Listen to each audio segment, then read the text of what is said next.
इस कार्यक्रम के पुण्यार्चक हैं जयंती परिवार अलवर।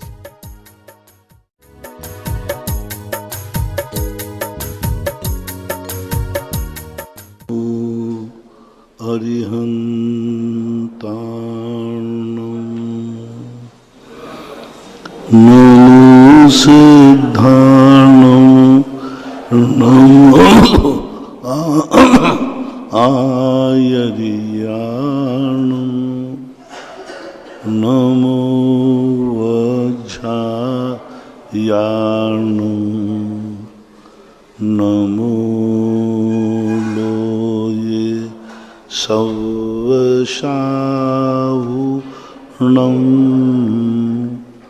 पंच परमेष्टि भगवान की जय।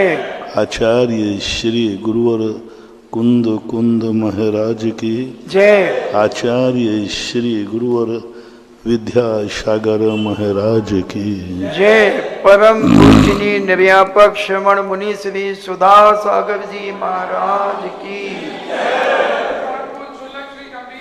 जी महाराज की जय।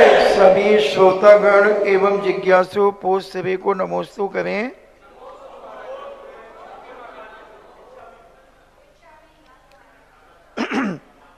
अखिल जैन टूंडला से पूछते हैं, नमोस्तु महाराज जी, हम लोग कच्चे चने को रात्रि में भिगो देते हैं तो वो सुबह अंकुरित जैसे हो जाते हैं, तो उनको हम लोग ग्रहण करते हैं, तो क्या हमें मांस का दोष लगता है?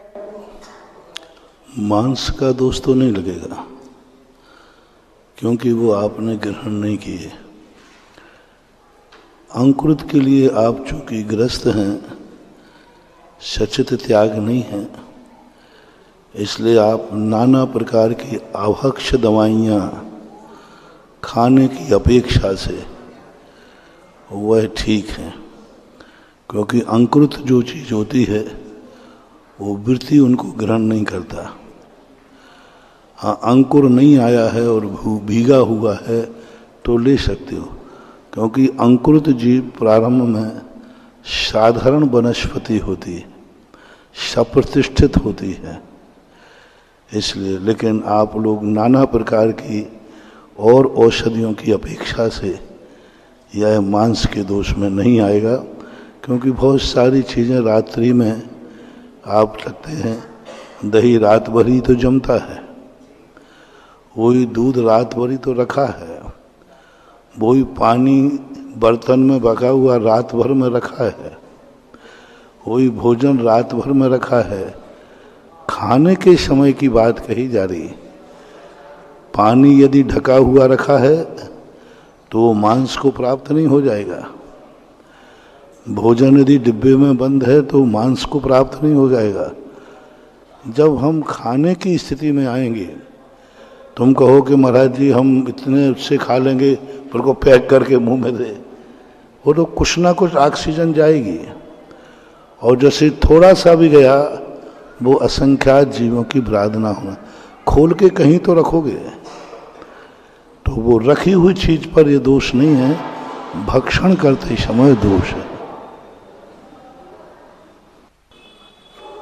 स्नेहल जैन सूरज से पूछती हैं, नमोस्तु महाराज जी, मेरी पुत्र वधू को प्रसूति आती है और वह मेरे घर पर है।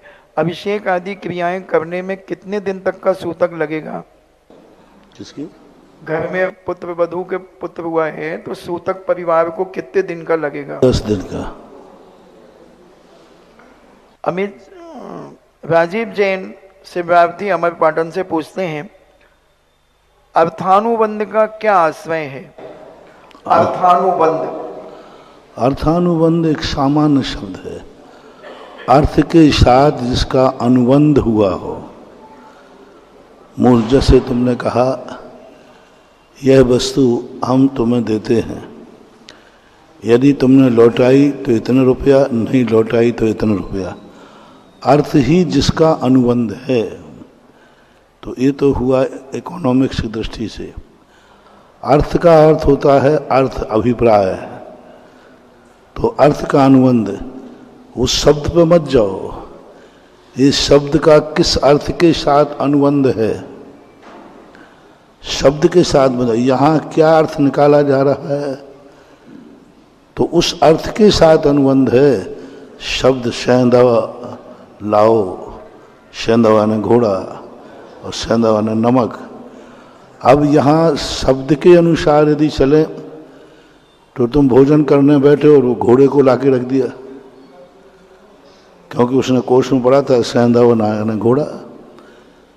तुम यात्रा पे जा रहे थे और उसने नमक ला के दे दिया, क्योंकि सेंधवा ने नमक होता है। तो अब यहाँ शब्द का अनुबंध नहीं देखा जाएगा, यहाँ किस अर्थ में प्रयोग किया जा रहा है। ये शब्द भोजन के अर्थ में किया जा रहा है तो यहाँ नमक लाना। तो इसी प्रकार हर स्थान पर एक से नहीं, शब्दानाम अनेक अर्थ है, शब्दों के अनेक अर्थ हैं। कनक कनक हैं, शोगुनी मादकता अधिकाय, यह खाए बहुरात हैं, उस वह पाए बहुरात। कनका ने सोना, कनका ने धतूरा। सोना मिल जाए तो व्यक्ति पागल हो जाता, बौरा जाता है, और कनका ने धतूरा, धतूरा खा ले हुए तो बौरा जाता है। तो अब यहाँ अर्थ के साथ अनुबंध करना है। जिन शब्दों की तरफ ध्यान न देकर अर्थ की मुख्यता होती है उसे अर्थानुबंध कहते हैं। डॉक्टर रमेश साय तलवाड़ा से पूछते हैं, नमस्ते गुरुदेव, साधन और साध्य क्या होते हैं? जिससे साधा जाए वो साधन है, और जिसको साधा जाए वो साध्य है। जैसे मोक्ष को साधना है तो मोक्ष साध हुआ, रत्नत्रय साधन है तो इससे साधा जाता है। जिन साधनों से कार्य की सिद्धि की जाती है वे सब साधन हैं, और जिसको सिद्ध किया जाता है वो सब साध है। अभिपिता जैन थांदोला से पूछती हैं, नमस्ते महाराज जी, अक्सर नियम लेते ही ऐसी परीक्षा होती है कि जो नियम थोड़ी या महासंकट में टूट जाता है तो उसका क्या पुण्य सारा का सारा क्षय हो जाता है? सारा क्षय तो नहीं होता, लेकिन आपने किस अभिप्राय से छोड़ा है, चलाकर छोड़ा है, बुद्धिपूर्वक छोड़ा है, अनादर के साथ छोड़ा है। छोड़ने के भी हमेशा अनेक तरीके होते हैं। मजबूरी में यदि छूटा है तो पुण्य क्षय को प्राप्त नहीं होता है, बल्कि उस समय उसको सहानुभूति का और मिलता है। जैसे हमारे शास्त्रों में आता है, किसी जीव ने 33 सागर की आयु का बंद किया, स्वर्ग का, बाद में उसके परिणाम गिर गए तो 2 सागर की आयु का बंद किया, लेकिन उसे आधा सागर बोनस में मिलेगा, क्योंकि यह व्यक्ति मजबूरी में होकर गिरा है, इतनी ऊंची उम्र बांधने के बाद नीचे आया है। तो मजबूरी में कोई नियम टूटना हमारे पास उतना दोष का कारण नहीं बनता, लेकिन शौक से, प्रमाद से, अज्ञानता से कोई नियम टूटता है तो वैसे वैसे प्रायश्चित बढ़ता जाता है। जैन आष्टा से पूछते हैं, नमस्ते महाराज जी, शौपक्रम काल और अनुक्रम काल किसे कहते हैं? शौपक्रम काल और अनुक्रम काल जो किसी उपक्रम के द्वारा लाया जाए। जैसे अभी यहाँ पर एसी चालू कर दिया जाए तो यहाँ क्या हो जाएगा, ठंड बढ़ जाए, इसका उपक्रम कहलाता है। अनुक्रम, अनुपक्रम, कोई भी यहाँ एसी में सी चालू नहीं है, नेचुरल अभी शीतकाल चल रहा तो ठंडा है। जो नेचुरल पद्धति से कार्य होता है वो अनुपक्रम कहलाता है। उपक्रम का अर्थ होता है किसी विशेष कारणों से उस कार्य को किया जाए, वो उपक्रम कहलाता है। जैसे डाल पर आम का पक जाना वो अनुपक्रम है, और उपक्रम किसी केमिकल या पाल आदि में पका देना। इस प्रकार से दोनों कार्य संसार में चलते रहते हैं। राजेश कुमार पाटनी सुधा सागर कॉलोनी गुना से पूछते हैं, नमस्ते महाराज जी, अगर हम स्वप्न में तीर्थ वंदना करते हुए, जिनेन्द्र भगवान के दर्शन करते हुए, जिन मंदिरों को देखते हुए और पूज्य मुनिराजों के दर्शन करते हैं तो इसका क्या फल होता है? अच्छा फल होता है, बढ़िया, ठीक है। शंभू कुमार जैन कोटा से पूछते हैं, नमस्ते महाराज जी, जैन धर्म में कहा जाता है कि रात में खाना नहीं खाना चाहिए, लेकिन विश्व में जो सब लोग रात को खा रहे हैं वह सब क्या नीचे की गतियों में जाएंगे? हम इस पर कई बार प्रवचन दे चुके हैं। कोई भी क्रिया करते समय तुम कौन हो, कौन हो उसके अनुसार बंद होता है, क्रिया से बंद नहीं होता। तुम कौन हो, कहाँ हो, क्यों कर रहे हो, इसका बंद होता है। भोजन आप कर रहे हैं, घर में करते ही हैं सब, वही भोजन मंदिर में करोगे तो दोष माना जाएगा। तो हमेशा कौन हो कर रहे हो। कोई यदि रात में बच्चा खा रहा है उसका दोष बच्चे के हिसाब से लगेगा, कोई रात में उसके माँ बाप खिला रहे हैं तो उसके अनुसार लगेगा, माँ बाप खुद खा रहे हैं तो बच्चे को कम लगेगा, लेकिन कोई भी नहीं खाता और बच्चा स्वयं खा रहा है तो उसको दोष ज़्यादा लगेगा। तो उनकी परिस्थितियां देखी जाएंगी। कोई भी पाप है, सभी पापों की सजा एक समान नहीं। आज प्रातःकाल मैंने कहा ना, डॉक्टर से भी मरीज मर जाता है कोई गलत नस कट जाने से, और एक व्यक्ति ने चाकू से उसके पेट में मार दिया, सो भी मर जाता है। दोनों के द्वारा एक एक व्यक्ति मरा, लेकिन दोनों की सजा एक समान नहीं है, क्योंकि वो किस पोजीशन में मरा, बचाने के भाव से। इसलिए जैनियों को सबसे ज़्यादा दोष है, क्योंकि वो जैनी अपने परिवार का, अपने कुल का, अपने जाति का, अपने गुरु का, अपने शास्त्रों की आज्ञा का उल्लंघन कर रहा है। वही कार्य आप करते हैं वही मैं करूं तो मुझे ज़्यादा दोष लगेगा, क्योंकि हमारा पद अलग है, तुम्हारा अलग है। इसी प्रकार तुम जो करोगे और अजैन करेगा तो अजैन को कम दोष लगेगा, तुम्हें ज़्यादा दोष लगेगा, क्योंकि तुम जैन हो इसलिए। अतुल अलका जैन दिल्ली से पूछती हैं, नमस्ते महाराज जी, आपने अपने श्री प्रवचनों में कहा है कि महिलाओं को अपने घर के पुरुषों से ही गंधोदक लेना चाहिए, लेकिन कभी कभी ऐसा हो जाता है कि घर के पुरुषों की मौजूदगी होने के बाद भी अन्य पुरुष हाथ में गंधोदक लेकर के सबको देने लगते हैं, प्रारंभ कर देते हैं, तो उनसे ले लेना चाहिए, अपने श्रीमान जैसे ही लेना चाहिए? यदि अपना श्रीमान वहाँ है तो उनसे कहना, साहब आप अपनी श्रीमती को दो, मेरे श्रीमान आ रहे हैं। उसमें गंधोदक का अपमान नहीं है। और फिर भी यदि मान लो ले लिया तो उसमें आपका नियम नहीं माना। नियम तो जब माने 100 लोग आपको गंधोदक दे दें ले लेना, लेकिन आपका नियम कब पूरा होगा, जब श्रीमान ला के देगा। ठीक है, ले लेने में सामने आता है तो अनादर करने का भाव नहीं आता, लेकिन सामान्य भाव से लेना, किसी कार्य की सिद्धि के लिए नहीं लेना। हाँ, ऐसा गंधोदक जो अभिषेक करते समय सबके लिए बनाया गया है, जैसे वार्षिक महोत्सव पर हमने कहा था ना, वहाँ 10 लाख जो उद्देश्य है कि यह महोत्सव, यह अभिषेक वार्षिक कलशाभिषेक समाज का है। भले उसमें एक व्यक्ति कर रहा है, लेकिन पूरी समाज की भावनाएं उसमें निहित है। तो अभिषेक करने वाले ने किस भाव से अभिषेक किया है वो भी वहाँ ध्यान रखा जाएगा। इसलिए ले लेना चाहिए, लेकिन नियम पूरा नहीं मानना चाहिए।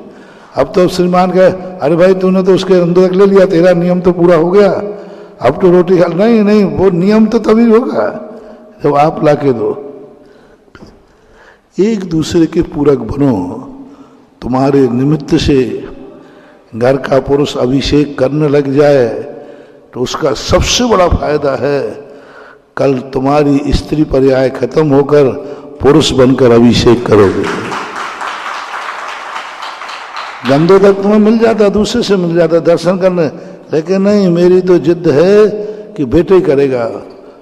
तो बेटा कह सकता है, माँ इतनी जिद क्यों करते हो आप समझो मेरी परिस्थिति, समझो मेरा मन नहीं लगता है। मेरे लिए पढ़ाई करना, ये करना, बहुत बहाने बनाए। बेटा मैं तो तेरे से कराऊंगे। बोले क्यों? मुझे अब स्त्री पर्याय से मुक्ति चाहिए है। जो महिलाएं अपने पुरुषों को अभिषेक करने के लिए एन कैन प्रकार जैसे तैसे प्रेरणा करते हैं और उनके हाथ के गंधोदक लेके ही भोजन करेंगे, तो कर्म कहता है जिस व्यक्ति में इतनी ललक, इतनी जिद की घर के पुरुषों ने गंधोदक नहीं दिया तो उपवास कर लिया।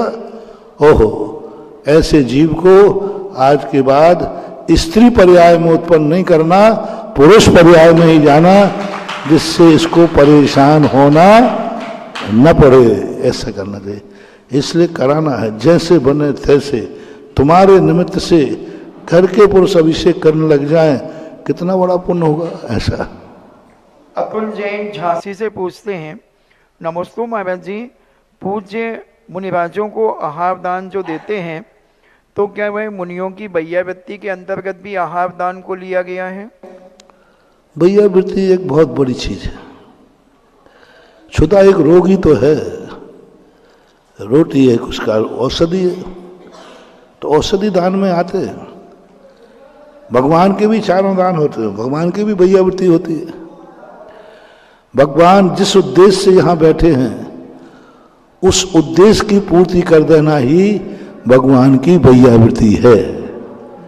मुनिराज को जो आहार दान देते हैं, और मुनिराज को जो आहार दान देते वो भी एक वैयावृत्ति है, लेकिन फिर भी औषधि दान को और आहार दान को कहा। उसको औषधि से इसलिए अलग कर दिया गया कि वह प्रतिदिन जीवन के लिए जरूरी है। औषधि रोग आने पर होती है, यह निरंतर रोग लगा है। वस्तुतः क्षुधा भी एक रोग है, वो औषधि दान में आते ही। इसलिए आहार दान के अंदर किसी आचार्यों ने चारों दान निहित किए। आहार दान में चारों दान निहित किए। उन्होंने कहा आहार देंगे तो साधु की क्षुधा रोग समाप्त होगा, आहार देंगे तो साधु अध्ययन करेगा, स्वाध्याय करेगा, तो ज्ञान दान हो गया। साधु यदि आहार दे देंगे तो अब उसके मरने का डर नहीं रहा, तो अभय दान हो गया। तो जो आहार दान देता है वो चारों दान देता है, ऐसा उल्लेख भी शास्त्रों में आया है। अश्विनी गोधा जौहरी बाजार जयपुर से पूछती हैं, नमोस्तु महाराज जी, तीर्थंकर बालक जब गृहस्थ अवस्था में रहते हैं तब वो जिनेंद्र भगवान के दर्शन करने जाते हैं क्या? और उनके परिजन माता पिता आदि देव दर्शन पूजन करते हैं क्या? देव दर्शन को नहीं जाते हैं ऐसा भी उनका भाव नहीं है, जाते हैं ऐसा नियोग नहीं है। जिनेंद्र भगवान नहीं जाते, क्यों, क्या कारण है? क्योंकि उनको जिस उद्देश्य से भगवान बनने का है उनका तो निश्चित तीर्थंकर प्रकृति बंद हो गई। अब उनको उस पुण्यबंध की जरूरत नहीं। जिनेंद्र भगवान के दर्शन करने से पुण्यबंध होता है, मोक्ष मार्ग प्रशस्त होता है। अब उनका जिसके लिए वो जा रहे थे वो कार्य उनका पूरा हो चुका, इसलिए उनके यहाँ ये नैमित्तिक क्रियाओं पर तीर्थंकर का नियोग पूर्वक निषेध है, वो नहीं करते। उनके माता पिता के संबंध में आगम में कोई ऐसा उल्लेख मिला नहीं, लेकिन जाने में कोई बाधा नहीं है। क्योंकि जब तीर्थंकर जन्म नहीं लेते हैं उसके पहले तो वो जिनालय बनाते भी हैं, मंदिर जाते भी हैं। जैसे नेमिनाथ के पिताजी समुद्र विजय थे, उन्होंने कई जिनालय बनवाए। नाभिराय को छोड़ दो, उस समय जिनालय नहीं थे, लेकिन अन्य तीर्थंकरों के माता पिता ने तो राज्य भी किया है। बेटा तो बाद में पैदा हुआ, उसके पहले वे सामान्य श्रावक रहते हैं। बचपन में उनके माता पिता किसी एक सामान्य राजा के यहाँ उत्पन्न होते हैं, तो माता पिता का तो मंदिर जाना बन रहा है, तर्क से भी बन रहा है, आगम से भी बन रहा है, लेकिन तीर्थंकर का नियोग मान लेना चाहिए, और कोई कारण नहीं। प्रेमचंद जैन केकड़ी से पूछते हैं, नमस्ते महाराज जी, अतिशय छेद गुणोदय पर हम दर्शन करने जाते हैं, दर्शन के बाद परिक्रमा का भाव बनता है, तो परिक्रमा वहाँ उपलब्ध है परंतु वो सदा बंद रहती है, आपका आशीर्वाद चाहते हैं कि वहाँ की कमेटी परिक्रमा भी खोल दे तो हम दर्शनार्थियों को परिक्रमा करने का। बंद करने के कई कारण रहते हैं। अभी वो अस्थायी वेदी बनी हुई है, अभी उसकी सुरक्षा करना जरूरी है। जनरल लोगों को खोल देने से फिर कोई भी व्यक्ति अंदर घुसता है तो कहते हम तो परिक्रमा लगा रहे थे। अभी बंद है तो कोई भी व्यक्ति थोड़ा ही दिख गया तो तुरंत दिख जाएगा भाई अंदर क्यों गया। इसलिए सुरक्षा भी देखी जाती है, क्योंकि अभी वो अस्थायी रूप से विराजमान है। बाहर की परिक्रमा लगा लो ना, बाहर जाकर निकल करके बाहर लगा सकते। अशोक कुमार जैन गोधरा गुजरात से पूछते हैं, नमस्ते महाराज जी, निगोदिया जीव और सम्मोचन जीव कौन सी गति के जीव होते हैं एवं इनका जन्म कैसे होता है? निगोदिया और सम्मोचन जो जीव होते हैं ये त्रियंच गति के अंतर्गत आते हैं। इनका जन्म सम्मूर्छन होता है। बरसात आदि के निमित्त में से मिलने पर इनकी उत्पत्ति हो जाती है, इसलिए इनको सम्मूर्छन कहते हैं और ये त्रियंच गति के अंतर्गत आते हैं। श्वेता जैन विशाखापट्टनम। एक सम्मूर्छन प्राय त्रियंच गति में आते हैं, लेकिन सम्मूर्छन मनुष्य भी होते हैं जो अपने शरीर के भाग में जिन भागों को ज़्यादातर ढका हुआ रहता है, खुला हुआ नहीं, जैसे आप लोग हैं जिनके शरीर सदा ढके रहते हैं, तो आपने देखा हो अपने स्थानों पर पूरे शरीर में ढके हुए से जल्दी जल्दी सबसे ज़्यादा दुर्गंध कहाँ से आती है? जो स्थान दबे रहते हैं, जैसे कुक्षी है, जैसे अपने जंघाओं के बीच का स्थान है, उन स्थानों से क्यों वहाँ पर उन सम्मूर्छन मनुष्यों की उत्पत्ति हो जाती है। जिनके शरीर खुले रहते हैं, जैसे हम लोगों के शरीर है, हम लोगों के शरीर सदा खुले रहते हैं, तो हम लोगों के शरीर में कुक्षी आदि में यहाँ पर कोई जीवों की उत्पत्ति नहीं होती है, क्योंकि हम लोग 24 घंटे खुले रहते हैं। आप लोगों के 24 घंटे बंद रहते हैं, शरीर बंद रहते हो, तो आपके कुक्षी आदि भाग ये है बंद रहता है। तो यहाँ एक बहुत छोटे से जीव होता है, वो इन कुक्षी आदि स्थानों पर उत्पन्न होता है। उसकी उम्र बहुत छोटी होती है, बहुत छोटी। आज की मान्यता के अनुसार 2 मिनट की जिंदगी होती है उसकी, आगम से लगाएं तो और छोटी हो जाती है। इतनी देर के लिए एक मनुष्य जन्मता है अपने आप, कोई जन्म नहीं देता, गर्भ से नहीं आता, अपने आप जन्मता है और अपने आप मर जाता है। उसे सम्मूर्छन मनुष्य कहते हैं। तो सम्मूर्छन 2 गति, मनुष्य गति और त्रियंच गति, और निगोदिया नियम से त्रियंच गति के अंतर्गत आते हैं। श्वेता जैन विशाखापट्टनम से पूछती हैं, नमस्ते महाराज जी, जैन धर्म और बौद्ध दर्शन समकालीन और कुछ नियम समान होने के बावजूद किस कारण से उन्हें अनुसूचित जाति या पिछड़े वर्ग में रखा गया है? पहली बात तो है कि दोनों के सिद्धांत एक थे ही नहीं। नाम अकेला मान लेने से क्या होता है? श्रमण संस्कृति को मानते हैं, वहाँ श्रमणता बनती ही नहीं। जो श्रमण मांस और शराब पीवे वहाँ श्रमणता कैसे बनेगी? जहाँ दूसरों की विराधना करें वहाँ श्रमणता कैसे बनेगी? संतों का हृदय तो संत हृदय नवनीत समाना, नवनीत के समान कोमल होना चाहिए। वो तो इतने निर्दयी है कि मांस खा रहे हैं। तो श्रवण अकेले कह देने से श्रवण नहीं, वो श्रवणता नहीं हुआ। दोनों में बहुत बहुत भिन्नता है। रही बात बौद्धों के लिए यहाँ किस कोटि में रखा जाता है, ये मुझे ज्ञान में नहीं है। जैसे आपने कहा कि उनको निम्न कोटि में आदि में रखा जाता है, मैं पहली बार सुन रहा हूँ कि धर्म विशेष से क्या ये SST आदि OBC आदि ये जो होते हैं धर्म विशेष से किया जाता है, ऐसा मैंने कहीं पढ़ा नहीं है। जाति विशेष और धर्म विशेष, कोई भी धर्म विशेष से ऊंच और नीच नहीं होता। किसी भी धर्म को मानने वाला क्यों ना हो, किसी भी धर्म के कारण से ऊंच नीच की चर्चा मैंने कहीं कानून में भी नहीं पढ़ी। जाति की अपेक्षा और आचरण की अपेक्षा ऊंच नीच होते हैं। अब बौद्धों को किस में लेते हैं ये प्रश्न विचारनी है। आपने तो निर्णय करके सुना दिया कि उनको कौन से में लेते हैं? अनुसूचित जनजाति में बौद्धों को लेते हैं। मुझे मालूम नहीं, शायद ही कभी सुना नहीं प्रश्न।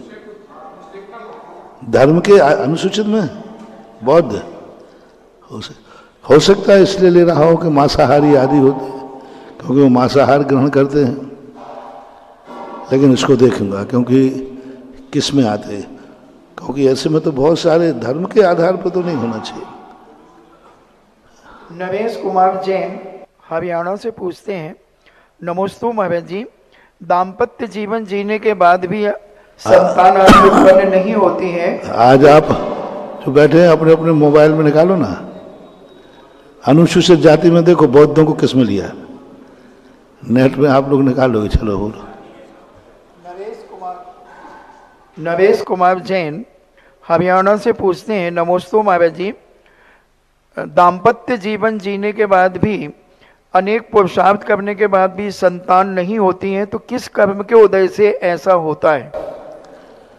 इस कर्म से उदय होता है जब गर्भ में संतान आई होगी, तुमने गर्भपात कराया होगा, गर्भ में संतान आई होगी, उससे घृणा भाव किया होगा, गर्भ में संतान आई होगी, तुम्हारे लिए उसके प्रति अच्छा भाव नहीं है, कहाँ का आ गया जीव, उसी का परिणाम है।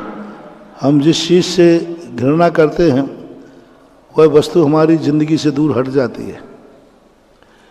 तो ऐसी स्थिति उसकी होती है। कभी ना कभी तुमने संतान के प्रति उपेक्षा भाव किया है, अपने मौज मस्ती के लिए, अपने शौकों के लिए, अपनी फैशन के लिए, अपनी फैशन के लिए आए हुए जीव को मारने का भाव किया, उसके प्रति बुरा भाव किया।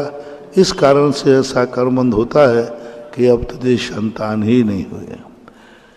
एक कब केस आया था, जिसने बहुत रोए, बोले महाराज जी हमारे पास। बोले क्यों, क्या बात हो गई?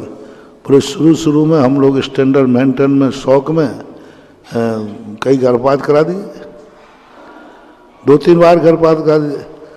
अब डॉक्टर ने कह दिया तुम जिंदगी में कभी अब संतान नहीं होगी। तो कई बार अनजाने से ऐसी बात हो जाती है कि वो कर्म तुम्हें फिर वैसी सुविधा दे जाता है। और क्या? चलिएगा, जिज्ञासा समाधान के लाइव सेशन में आप सभी का स्वागत है। जिससे पहले मैं आपकी ओर चलूं, आज 2 महत्वपूर्ण जिज्ञासाएं बाहर से आई हैं और मुझे लगता है कि मुझे वो पहले लेना चाहिए।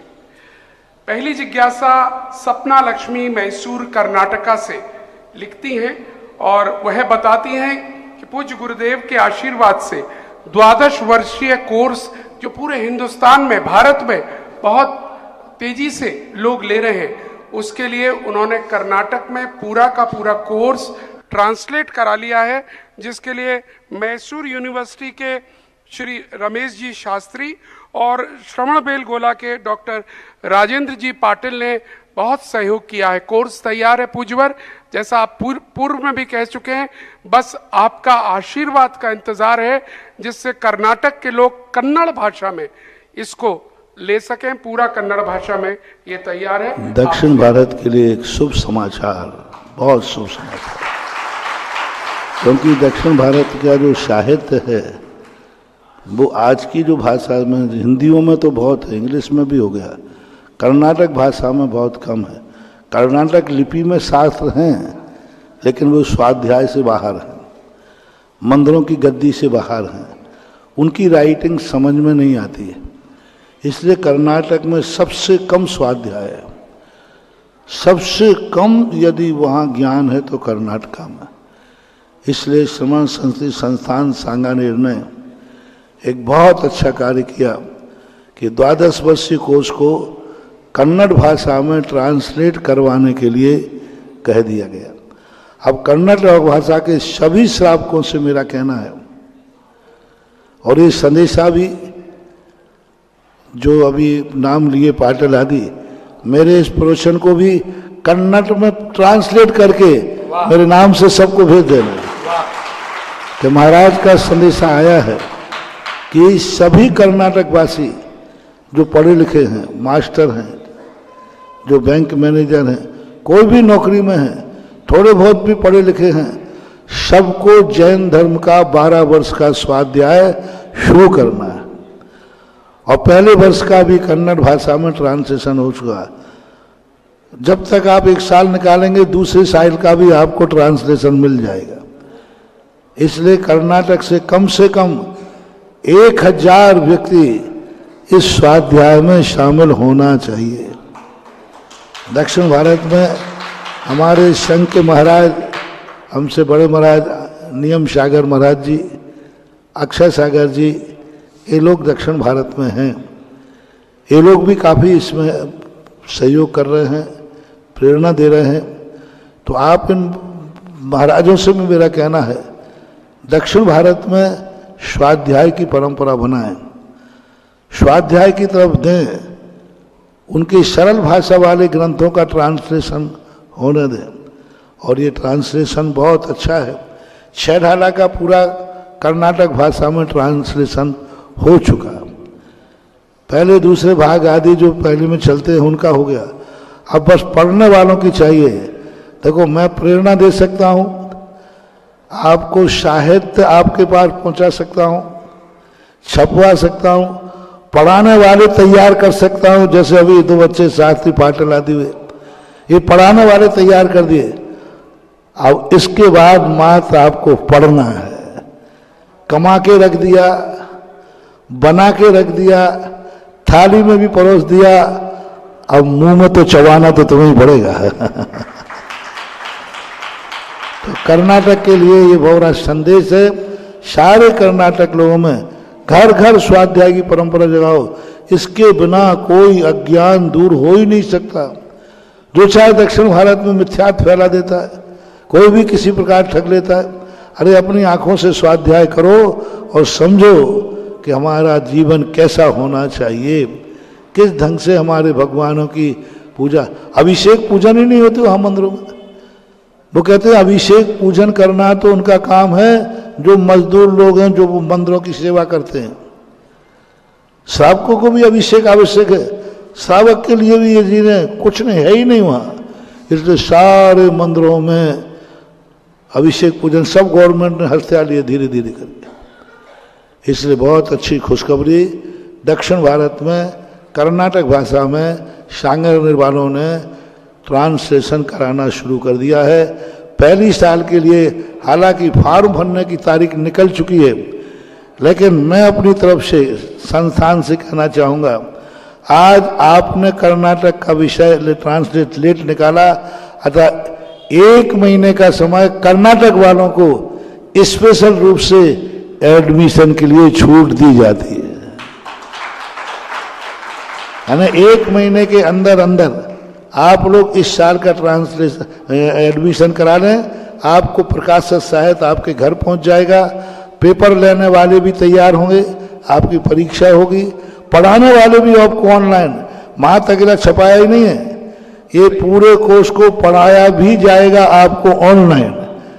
दक्षिण वाले घर में बैठी हुई महिलाएं अपने घर में बैठे ही ऑनलाइन के अंदर आपको पढ़ाने वाला पंडित भी 24 घंटे उपलब्ध होगा। उसको YouTube पर डाल दिया जाएगा, आप जब चाहो तब कर सकते हैं। तो कर्नाटक का हो रहा, मराठी का चल रहा है। मेरा तो यही भाव है कि भारत के जितने प्रांतों में जितनी भाषा है, हर भाषा में जिनवाणी पहुंचना चाहिए। बहुत बहुत बधाई सपना लक्ष्मी जी मैसूर, जो आपने इतना उपक्रम करके सब व्यवस्था बना ली है और ऑनलाइन क्लासेस के लिए जो आपने शिक्षक भी तैयार कर लिए हैं। और जैसा पूज्य श्री कह रहे हैं, जो आज जो संदेशा दिया है, सपना जी सुन रही हैं हमारे को, हम उनसे बस यही अनुरोध करेंगे, जो कुछ भी कहा है उसको कन्नड़ में ट्रांसलेट करके एक रील बना के पूरे क्षेत्र में चलाइएगा। पूज्य श्री का संदेशा घर घर में पहुंचे। और यह भी हम जानते हैं कि जिज्ञासा समाधान कर्नाटका राज्य में बहुत रोचक तरह से, जितना भी उनको समझ में आता है, क्योंकि कई लोग परिचित हैं जो फोन करके हमें बता रहे हैं, वो सुनते हैं, समझने का प्रयास करते हैं जो पूज्यवर कहते हैं। तो बस सबसे यही कहना है, आपके लिए गोल्डन अपॉर्चुनिटी आ चुकी है। आपके घर पर अब स्वाध्याय, हर घर स्वाध्याय की रौनक बढ़ने वाली है। बस तैयार आपको होना है। आपको कर्नाटक में रजिस्टर होने के लिए केवल एक नंबर डायल करना है। मैं नंबर दे रहा हूं, नोट कर लीजिएगा, जो भी कन्नड़ भाषा में लेना चाहते हैं। और वो नंबर है, कृपया करके नोट कीजिएगा, 9448254546। मैं एक बार रिपीट दोबारा कर रहा हूं, 9448254546। और कर्नाटक वाले के लिए बहुत बहुत साधुवाद कि उनके लिए बहुत बढ़िया कार्य हो चुका है। और उसी श्रृंखला में पूज्यवर एक और बाहर का ही प्रश्न पहले पूछूंगा, और यह प्रश्न जेके जैन प्रीत विहार दिल्ली से है। पूज्यवर 1993 ललितपुर में ये आपसे मिले थे और उस समय ताम्रपत्र के शास्त्र बनाने का आशीर्वाद आपके यहाँ से लेकर गए थे, और उसी समय उन्होंने लगभग 16 शास्त्र तैयार भी करा दिए थे और सांगानेर वो पहुंचवा भी दिए थे, परंतु बीच में अवरोध आ गया था। परंतु वह लिखते हैं कि आपका आशीर्वाद मिला, सांगानेर के 2 शास्त्री आपके द्वारा नियुक्त किए गए, उनको सहयोग देने में, ट्रांसलेट करने में, तो वो कार्य तेजी से हो रहा है। और एक बात और बता दूं, जेके जैन साहब आज बता रहे थे कि पूज्यवर का आशीर्वाद कैसे फलता है। जब लिया था स्थिति कुछ और थी, बीच में कठिनाइयों का दौर आया और ऐसी कठिनाइयां आई, उन्हें लगा ये कार्य मैं ले तो आया हूं पूज्यवर से, लेकिन पूरा कर पाऊंगा या नहीं। परंतु पूज्यवर का ऐसा आशीर्वाद हुआ, आज उनके सुपुत्र एक मल्टीनेशनल फर्म में पहुंच गए हैं और वहां से वह कह रहे हैं अपने पापा से, पापा बस आप तो काम करिए, अपन ये कार्य करेंगे। इस प्रकार अब महाराज जी 16 शास्त्र और बनाकर उन्होंने पहुंचा दिए हैं, मात्र 6 शास्त्र रह गए हैं। आपका आशीर्वाद वो चाहते हैं। बहुत अच्छा। ललितपुर में एक भाव आया था, एक छोटी सी पुस्तक थी, नास्त्रेदमस। नास्त्रेदमस की भविष्यवाणी पढ़ रहा था। 16वीं शताब्दी का ये पौमिस्टर था। इसकी भविष्यवाणियां प्राय लोग सही मानते हैं, सांकेतिक भविष्यवाणियां। उसने लिखा है कि अगला विश्व युद्ध जब भी होगा, आकाश से जहर बरसेगा। आकाश से जहर यानी जैविक युद्ध होगा। आकाश में ऐसी गैस से छोड़ दी जाएंगी जिससे मानव जाति जो है खत्म हो जाएगी। लेकिन ये भौतिक सब रहेगा। ये माइक ज्यों का त्यों बनेगा, अपन चले जाएंगे, भौतिक को कोई हानि नहीं पहुंचाई जाएगी। तो मैंने सोचा कि यदि भौतिक को हानि नहीं पहुंचाई जाए तो क्यों ना जिनवाणी को अमर किया जाए ताम्रपत्र पे। हम भली चले जाएं लेकिन शास्त्र जीवित रहेंगे तो आगे आने वाला। तो ये भाव ललितपुर में सन 1993 में ये बात आई थी। उस समय जेके जैन आए थे कुछ दर्शन करने हेतु, तो उस समय ये बात चर्चा चली। तो उस समय ये श्रीचंद जी अनोरा वाले वगैरह बैठे हैं आटा मंदिर में, शायद उस समय चतुर्मास था, हाँ जहाँ भी हो। तो वहाँ पर ताम्रपत्र के लिए एक स्थान बनाया गया था कि यहाँ ताम्रपत्र पर सब शास्त्र लिखे जाएं। कुंदकुंद स्वामी का, समंतभद्र स्वामी का, उमा स्वामी का, ये शास्त्र लिखे गए। बहुत महंगे पड़ रहे थे, हाथ से लिखवाए। फिर कैसे उस दिन ही आए, बोले महाराज जी इतने महंगे की जरूरत नहीं, आज तो कंप्यूटर का जमाना है, हम इसको एक साथ दीजिए, मैं ले जा रहा हूँ। और उन्होंने इतना सस्ते में करा दिया, जो एक पत्ता हम लोगों को 2,500-3 हज़ार में पड़ रहा था, और उन्होंने 1,000-1,100 रुपये में तैयार करा के दे दिया। उसके बाद हमारा बिहार होके आगरा आ गए। आगरा के अंदर अभियान चला, जब बेनारा जी वगैरह, रतनलाल जी और सब थे, बोले महाराज ये तो अद्भुत काम है। तो मैंने कहा अद्भुत काम है तो कराओ आगरा से। तो आगरा वालों ने ही उस समय पूरे सतखंडागम को प्रकाशित कराने का जुम्मा लिया था, जिसमें उस समय 15-16 शास्त्रों की बात यहाँ के श्रावकों से, पंचकल्याणक आदि महोत्सव से कुछ प्रयास किए गए। उसके बाद फिर हम उधर चले गए, फिर वो धीरे धीरे क्षेत्र बदलता है तो सब कुछ बदल जाता है। लेकिन जेके जैन को मानना पड़ेगा, इनका बेटा मधुर एक कदम आगे निकला। उन्होंने कहा पापा वो तो पूरा तो करना ही है। आज वो कहीं से भी नहीं, वो अपनी तरफ से ही पूरे शास्त्रों को, इतना वजन होता है उनमें, शास्त्रों को छपा छपा करके रख रहे हैं। उनको, उनके परिवार को, बच्चे को पूरा आशीर्वाद। आज बच्चा बहुत अच्छी भावनाओं में है, दान में अग्रणी है, और ये ताम्रपत्र का कार्य तो बहुत बड़ा कार्य कर रहे हैं। और सांगानेर के 2-3 साथ, राहुल आदि 2-3 साथ छात्र वो काम कर रहे हैं। अब ये 39 भाग थे, 16 धबला के, 16 जय धबला के और 6 महाबंद के। तो यानी धबला जय धबला हो गया, 6 भाग महाबंद के कर रहे हैं। ये बहुत बड़ा कार्य, आशीर्वाद बहुत। आगरा के महोत्सव में इसकी प्रदर्शनी लगी थी, उसका उद्घाटन हुआ था। मित्रों, जब यह कार्य सुनते हैं, अभी मैसूर से बता रही थी और अभी ये दिल्ली से बता रहे हैं, जिस प्रकार से पूज्यवर के आशीर्वाद से पूरे देश में कार्य चल रहे हैं, ऐसा लगता है जैसे एक मिशनरी चल रही हो, जैसे ईसाई मिशनरी मिलकर काम करती है, लोगों को लेकर चलती है। पूज्यवर आचार्य श्री के आशीर्वाद से एक ऐसा ही मिशनरी चला रहे हैं जो पूरे देश में इस वक्त धर्म की अलख जगा रही है, और यह अद्भुत है। क्योंकि अभी बात ललितपुर की आई, और ललितपुर के पितामह, भीष्म पितामह यहां मौजूद हैं, तो फिर किसी और को ना बुलाते हुए सीधे आवाज देना चाहेंगे हम श्रीमान शीलचंद जी जैन अनोरा। जरा जोरदार तालियों के साथ स्वागत करें, और देखें उनकी आवाज की तेजी आपको भी कहेगी कि कितने युवा हैं वो। मेरे गुरुवार जगत पूज तीर्थ चक्रवर्ती निर्यापाक एक सेकंड, मुनि। मिशनरी की जो बात कर रहे हैं ना, इतनी मिशनरी हो गई, इतनी मिशनरी हो गई। कहीं देखो तो सांगानेर संस्थान के बालक बालिकाओं की मिशनरी चल रही है, कहीं देखोगे तो ताम्रपत्र की मिशनरी चल रही है, कहीं देखोगे तो तीर्थ क्षेत्रों की मिशनरी चल रही है, कहीं देखोगे तो हथकरघा की मिशनरी चल रही है पूज्यवर के द्वारा, कहीं पृथ्वी स्थली, यानी सारे भारत में पूज्य आचार्य महाराज का इतना बड़ा उद्योग हो गया, इतना बड़ा उद्योग हो गया। लेकिन यह उद्योग संसार का नहीं, परमार्थ का उद्योग है।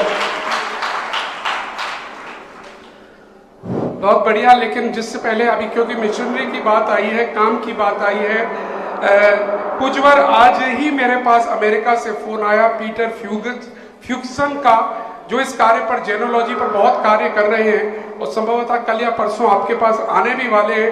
वो यही जानना चाह रहे थे, पूरे विश्व में घूमते हैं और इंडिया में भी जेनोलॉजी के लिए बहुत कार्य किए हैं, और वो यही जान रहे थे। और मैं सोच रहा था क्या बोलूंगा, आपने मुझे मैटर बहुत दे दिया है, वो आएंगे तब बिल्कुल बता पाएंगे हम। चलिए। हाँ। मेरे गुरुवार जगत पूज तीर्थ चक्रवर्ती निर्यापाक मुनि पुंगाब श्री सुधा सागर महाराज को कूट सार नमोस्तु नमोस्तु। गुरुवार ताम शास्त्रों जो हम लोगों ने गुरुवार के 9वें दीक्षा दिवस के उपलक्ष्य में छपाए थे, एक नहीं बहुत से साथ छपे थे। वो अभी ललितपुर में विराजमान हैं, कुछ सांगानेर में विराजमान हैं। गुरुवार 5 दिसंबर को आपने जिज्ञासा में एक बात कही थी कि ललितपुर की महिमा कब तक गाते रहोगे। गुरुवार मैं ललितपुर की महिमा बिल्कुल नहीं गाता हूँ, मैं तो अपने गुरुवार की और अपने भगवान की बात को बताता हूँ, क्योंकि अगर महिमा गाएं तो गुरुवार हम 2 दिन लग जाएंगे। 90 से लेकर 23 तक आपकी महिमा नहीं गा सकते हैं, न ललितपुर की गा सकते न आप की गा सकते। हे गुरुवार, कुछ लोग ऐसे होते हैं कि करोड़ों रुपया दान देते हैं, लेकिन उनको मंदिर बनाने का सौभाग्य नहीं प्राप्त होता। कुछ लोग ऐसे होते हैं कि पैसा नहीं देते और वहीं खड़े रहते मंदिर बनवाते हैं। कुछ लोग ऐसे भी होते हैं कि कमेटी में तो आ जाते हैं लेकिन गुरु आज्ञा का नहीं मानते। हे गुरुवार, लेकिन आपके आशीर्वाद से हमको तो तन मन धन, जैसे तन से तो मैंने किया ही है और मन से आपकी बात को पूर्ण स्वीकार किया है और शक्ति अनुसार धन भी दिया है। हे गुरुवार, मेरी जिज्ञासा करते हैं आप गुरुवर, नाम समाज का हो रहा, आपकी कृपा से ये सब काम हो रहा। हे गुरुवर, मेरी जिज्ञासा है कि इंद्रभूति, अग्निभूति और वायुभूति ये तीनों भाई थे और ब्राह्मण थे। यह आगम के सक थे और वेद पुराण को भी जानते थे, लेकिन यह भगवान महावीर स्वामी के गढ़धर कैसे बने? और क्योंकि ये विरोधी होते हुए इनको कौन वहां लाया? क्या इनका पूर्व का कोई संस्कार था? क्या था कि ये तीनों भाई गढ़धर बने? हे गुरु, इसका समाधान कीजिए।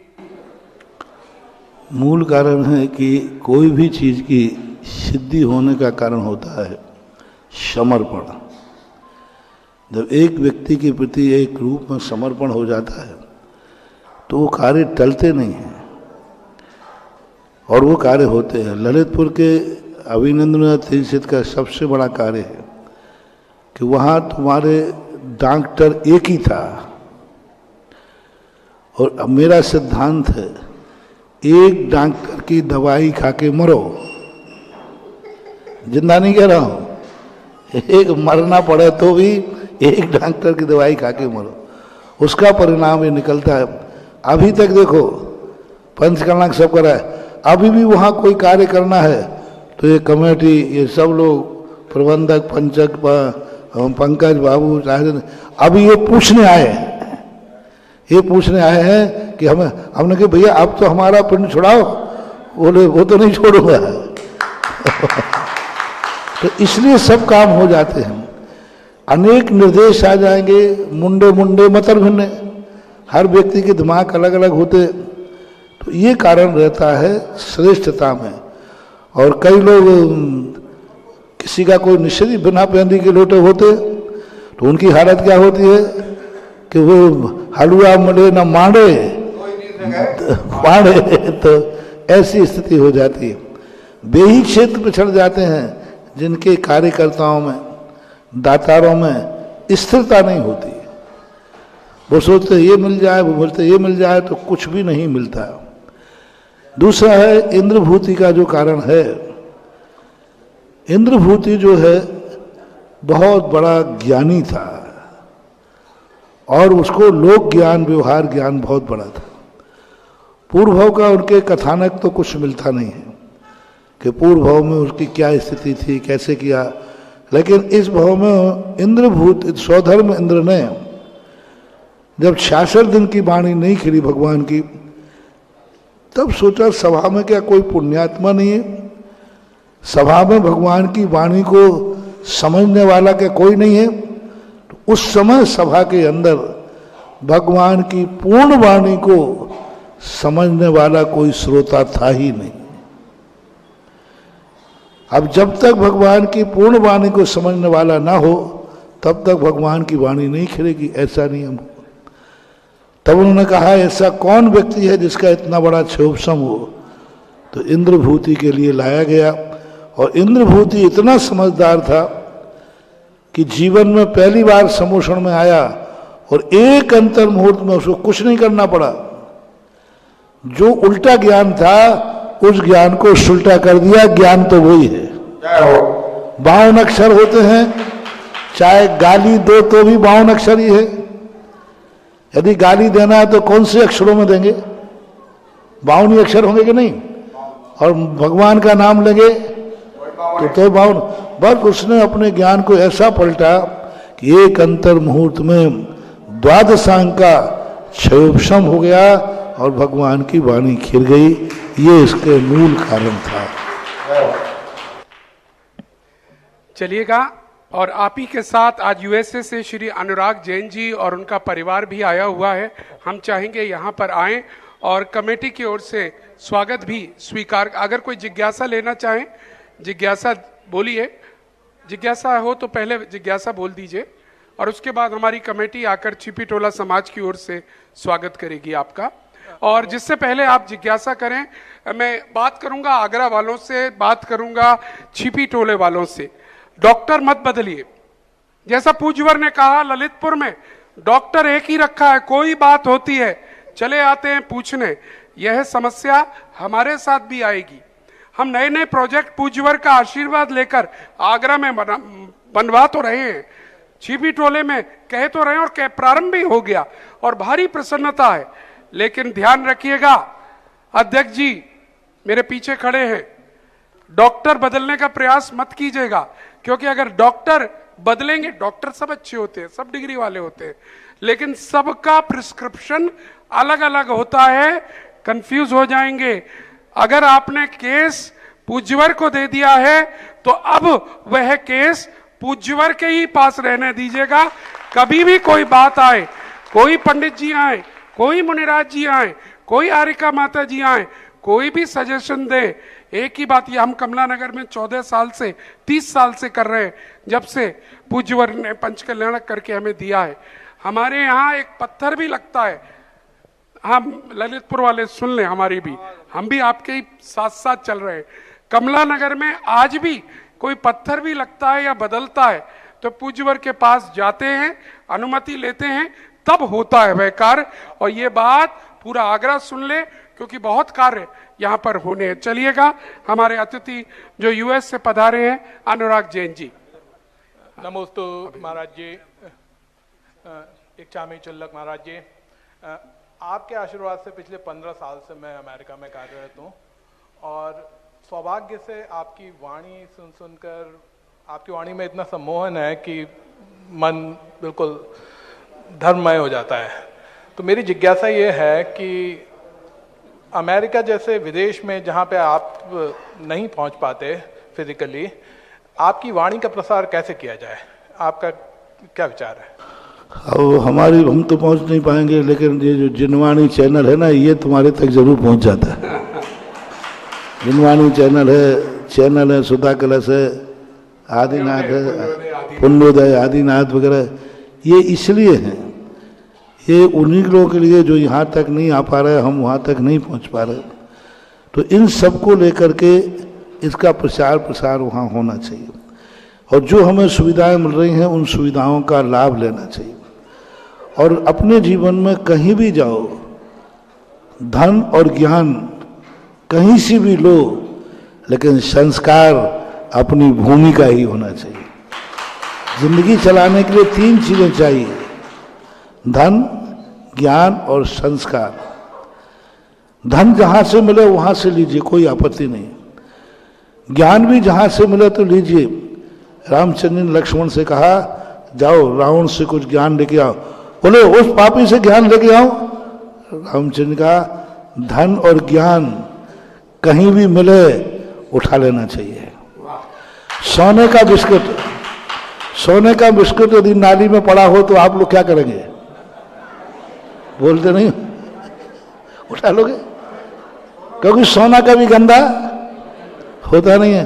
तो धन और ज्ञान रावण के पास भी मिलता है लक्ष्मण, तो आपको जाके ले लेना चाहिए। गजब, कितना बड़ा संदेशा दिया। रावण जैसे निकृष्ट व्यक्ति को राम ने अपने भाई, सगे भाई को कहा, जाओ ज्ञान लेके आओ, और वहां ये संदेशा दे दिया, ज्ञान की कोई जाति नहीं होती और धन की कोई जाति नहीं होती, लेकिन संस्कार की जब बात आवे तो संस्कार का वंश होता है, संस्कार की जाति होती है, संस्कार का गुरु होता है, संस्कार का भगवान होता है। धन का कोई भगवान नहीं, धन का कोई गुरु नहीं, धन का कोई माँ बाप नहीं। इसी प्रकार ज्ञान का कोई ज्ञान की जरूरत नहीं, कहाँ मिल रहा ले लीजिए, लेकिन संस्कार का जो है वो भगवान से, गुरु से, अपने परिवार से, अपनी जाति से लेना चाहिए। और यदि कितना भी धन और कुछ भी मिले वहाँ अमेरिका में, लौकिक ज्ञान भी मिलता है, लेकिन संस्कार यदि तुम भारत के रहते रखते हो तो कोई बात नहीं, अमेरिका से कोई फर्क पड़ने वाला नहीं, संस्कार हमारे भारत का है। और हमेशा ध्यान रखना, धन कहीं से भी कमाओ, लेकिन उसका व्यय अपने संस्कारवान देश में करना चाहिए। गुजरात के जितने एनआरआई हैं, उन्होंने सारे गांवों को अस्पतालों से, स्कूलों से धन से पूर दिया। इतना ज्यादा उन्होंने, हमारे यहाँ इतने बड़े अस्पताल क्यों? कोई एनआरआई लोग, उनसे पूछा हमने, क्या बोले, कमाते वहां हैं, गमाते भारत में। क्योंकि वहां भी हमें संस्कार आता है कि नहीं, भारत देश में जब कोई धन होता है तो उससे धर्म किया जाता है, पाप नहीं किया जाता है, ऐसो आराम नहीं किया जाता है, अय्यासी नहीं की जाती है। धन यदि बचता है तो उससे धर्म किया जाता है, परोपकार के कार्य किए जाते हैं। तो ये संस्कार अपने बने रहना चाहिए, यही सबसे बड़ी चीज। और अब तो आपको 12 साल का जो स्वाध्याय चल रहा है ना, उस 12 वर्षीय कोर्स में विदेशी लोग भी भर्ती हो सकते हैं, उनकी भी परीक्षा की व्यवस्था की है, कर सकते हैं। महाराज जी आशीर्वाद दीजिए कि आपकी वाणी फैला सको। चलिए अनुराग जी, हमारा स्वागत कमेटी का स्वीकार करिए, परिवार के साथ आएं। और शीलचंद जी साहब, आज ललितपुर कमेटी की ओर से श्रीमान पन्नालाल जी बेनाड़ा का एक मंगल कलश जो पिछले वर्ष का है लेकर आए हैं, जो उन तक पहुंचाना है। मेरा अनुरोध है यहाँ की कमेटी पन्नालाल जी बेनाड़ा के बिहाफ पर वो कलश ले ले और कल जब वो आए तो उनको दे दे। कहाँ है कलश? वो शीलचंद जी साहब आकर दे दीजिए कमेटी को। और जैसा अभी पूज्यवर कह रहे थे कि अमेरिका में बहुत सारे गुजराती पहुंचे हुए हैं, लोग पहुंचे हुए हैं। देखिएगा, अभी हमारे पास ही लोकोदय के लिए, भूदान के लिए न्यू जर्सी अमेरिका से श्री धीरेन्द्र शाह परिवार की ओर से 2,51,000 रुपए की राशि की घोषणा यहाँ पर आई है। अमेरिका में बहुत, मेरे पास यूएस से सबसे अधिक फोन आ रहे हैं। रात्रि के समय आएंगे, ऐसे वक्त आएंगे, लेकिन मुझे उठाने पड़ते हैं, तब पता चलता है वो कई दिन से भटकते हुए नंबर ले रहे थे, क्योंकि उन्हें लगता है उनकी बात पूज्यवर तक पहुंच जाए। अमेरिका का प्रत्येक जैन परिवार पूज्यवर आपको सुनता है, बहुत गौर से सुनता है। और मेरा भी अनुरोध है, अमेरिकन जितने भी इंडियन वहां सुन रहे हैं और जितने भी विदेशी हमें सुन रहे हैं, आप इसी तरह से ज्ञान अर्जन करिए, अपने बच्चों को भी बिठाइए। यह प्रोग्राम हम सबका ज्ञान अर्जन कर रहा है।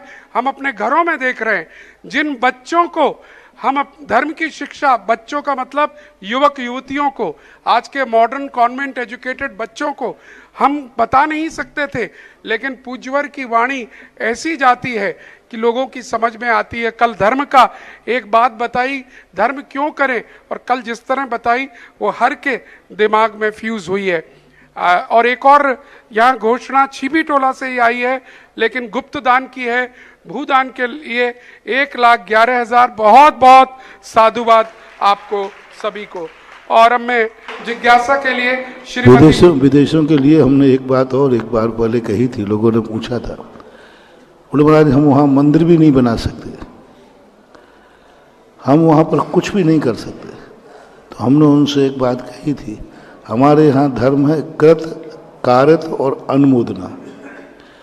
जब स्वयं से मंदिर नहीं बना सकते तो वहाँ जितने जैनी लोग हैं वे एक भारत में किसी गरीब ग्राम में अथवा किसी तीर्थ क्षेत्र पर एक मंदिर बना दें जिससे दूसरे लोग दर्शन करें, तो आपके दर्शन कार्य से हो जाए। एक हॉस्पिटल यहाँ खोल दें विदेशों में, वहाँ दवाई की जरूरत नहीं है, लेकिन यहाँ गरीब लोग बहुत रहते हैं, वहाँ से धन कमा पर एक हॉस्पिटल खोलें वहाँ के सब लोग मिल करके, कि हम भारत में कहीं भी हॉस्पिटल खोलेंगे। एक विद्यालय खोलें, वहाँ के लोगों की, वहाँ शिक्षा बहुत है, हमारे भारत में कम है, तो एक ऐसे हायर एजुकेशन के स्थान बनाए भारत में, और वो बनाए एनआरआई जो विदेशों में रहते हैं, तो भी आपका भारत के प्रति कारक रूप से पुण्य का बंध आप विदेश में बैठ करके भी कर सकते हैं। जितने लोग आपके बनाए मंदिर में दर्शन करेंगे, और आप दर्शन करने नहीं आएंगे, आपका इस मंदिर की शेयर कंपनी से 6% पुण्य आपके खाते में जमा होता जाता है। तो सभी विदेशी सुन ले, वहां दर्शन नहीं कर पा रहे हैं, लेकिन आपके निमित्त से अगर यहाँ पर दर्शन करेंगे, आपके निमित्त से यहाँ लोग एजुकेशन, हायर एजुकेशन पाएंगे, तो उसका पूरा पुण्य आपको लगेगा। तो आप अपना धन का सदुपयोग करिएगा। और हम तो अभी आपसे यही कहेंगे कि लोकोदय में आप दान दीजिए, जितना दान दे सकें, क्योंकि विश्व की सबसे बड़ा योजना इस समय ताज के पास आगरा नगर में बन रही है लोकोदय तीर्थ, और उसमें दान अवश्य दीजिएगा। अगली जिज्ञासा श्रीमती जी जैन यहां पर रख रही हैं, आए शीघ्रता से। और एक सूचना देना चाहेंगे, अभी यहां पर अभिषेक के ऊपर बात चल रही थी जिज्ञासा समाधान में, और बड़ा सुंदर उत्तर पूज्यवर ने दिया था जब गंधोदक की बात आई कि हम एक दूसरे के पूरक हैं, पति और पत्नी एक दूसरे के पूरक हैं, इसीलिए पत्नी को पति के हाथ से या बेटे के हाथ से या पिता के हाथ से गंधोदक लेना या परिवार के हाथ से गंधोदक लेना चाहिए। ये कल पूरा ट्रेलर, ये तो जरा सी रील है, अगर कल पूरी बात सुननी है आपको ऐसे ऐसे पॉइंट्स दिए जाएंगे, क्योंकि कल छिपी टोला में प्रातः काल अभिषेक विधि सिखाई जाने वाली है। जिस अभिषेक विधि का आप सबको इंतजार था, वो अभिषेक विधि कल यहां इसी हॉल में निर्मल सदन में सिखाई सानिध्य में। और कल की व्यवस्था हमारे प्रवेश जी मंत्री जी ने बताई है। कल प्रातः सभी मंदिरों में, चारों जिनालयों में अभिषेक 6:30 बजे प्रारंभ हो जाएंगे, 7 बजे तक संपन्न हो जाएंगे। और आपने अपने मंदिर की बात बताई है, जैन भवन से कल 7 बजे श्री जी को लेकर यात्रा आएगी यहाँ। नहीं, 7 बजे तो बहुत लेट हो जाओगे, और यात्रा के साथ नहीं आओगे, यात्रा के साथ 8 घंटे लगा दोगे तो वो तो आज भगवान को उठा के लाना था। हाँ, यात्रा नहीं चल रही, सीधे बिल्कुल सीधे आना है आपको बिना फॉर्मेलिटी के। हाँ, मतलब ये नहीं हो कि बैंड बाजों में अपन अटक गए। हाँ, अभी बीच में पूजवर गुरुवर के चरणों में नमोस्तु नमोस्तु नमोस्तु। शुल्क महाराज जी के चरणों में शरणम इच्छामि। महाराज जी, मेरी प्रार्थना है कि जैसे लोकोदय तीर्थ जो बन रहा है उसमें करोड़ों की और लाखों की बोलियां जा रही हैं, लेकिन मतलब मेरी प्रार्थना है कि जैसे इतना पैसा ना दे करके वो अपनी शक्ति के अनुसार देना चाहें तो किस तरह दें? माता जी इसलिए आती है क्योंकि गरीबों में मुझे दया बहुत आती है, लेकिन तुम गरीबों की आड़ में ये अमीर लोग गरीब बन जाते हैं, तो मैं थोड़ा इन अमीरों को सुधार लूँ, फिर गरीबों को तो नंबर आ ही जाएगा। फिर ये कहने लगे कि अपन भी गरीब में हैं, तो क्या हो जाएगा कि अभी 2, 4, 10, 25 अमीर दिख ही रहे हैं, यदि ये गरीबों की लाइन में लग जाएंगे तो ये भी कल बेचारे गरीब हो जाएंगे। मेरा सिद्धांत है, मैंने अनुभव किया, जो दान गरीबों के बराबर देते हैं, ओम शांति, बहुत बड़ा मोटिवेशन दे रहा हूं। कई बड़े लोगों का कहना है जो सब लिखा है मेरा लिख लेना, मंदिर मेरा ही थोड़ी है, जो सब देंगे वो मेरा ही पांडे लिख लेना। कान खोलकर सुन लो, ये शब्द तुम्हारे मन में भी भाव आ गया, उसी समय तुम्हारे जीवन में एक दिन ऐसा आएगा आपका धंधा भी गरीब के बराबर हो जाएगा। और इस भाव में यदि पूर्व भाव का पुण्य कमा के आए हो तो अगले भाव में तुम्हारा जन्म उस गरीब के होगा जिस गरीब की बराबरी आपने दान देते समय की थी। तो अमीर लोग ऐसे बदमाश बन जाते हैं कि नहीं, अपन भी इसी में आ जाते हैं, और फिर उसके लिए तो इसलिए अमीर लोगों की बराबरी, अमीर लोगों को सदा गरीबों की बराबरी नहीं करना चाहिए, बल्कि गरीब जब दान देवे तो ये सोचना चाहिए इसकी इतनी सी आमदनी पर इतना दे रहा है, मेरी तो इससे बहुत बड़ी आमदनी है, तो मैं अपनी आमदनी के हिसाब से दान दूंगा। इसलिए मुझे बहुत दया आती है, लेकिन अमीर लोग गरीब बन जाते हैं तो वो गड़बड़ है। थोड़ी देर रुको, इन अमीरों को निपटा लूं, फिर निपटा दूं। चलिए चलिए, बहुत बहुत धन्यवाद। नहीं, अब चलिए, और बहुत लोग हैं। नहीं, प्लीज प्लीज, आपका एक हो गई। अब मैं अनुरोध कर रहा हूं श्रीमान संजीव जैन छिपीटोला आइएगा, और यहाँ पर 2 और घोषणाएं हमारे पास आई हैं। वैसे पूज्यवर ने ये बात पहले ही कही थी हमसे भी, 11 कलश से कम नहीं, लेकिन आप लोगों के प्रेशर में हमने 1-1 कलश की लिखना शुरू कर दी है, और आपकी आना भी शुरू हो रही है। ये पूरे भारत से बात कर रहा हूँ, तो जो पूज्यवर कहना चाह रहे हैं कहीं वह बात तो नहीं है कि चलो ये मिनिमम हो गई है, मिनिमम में निपटाओ।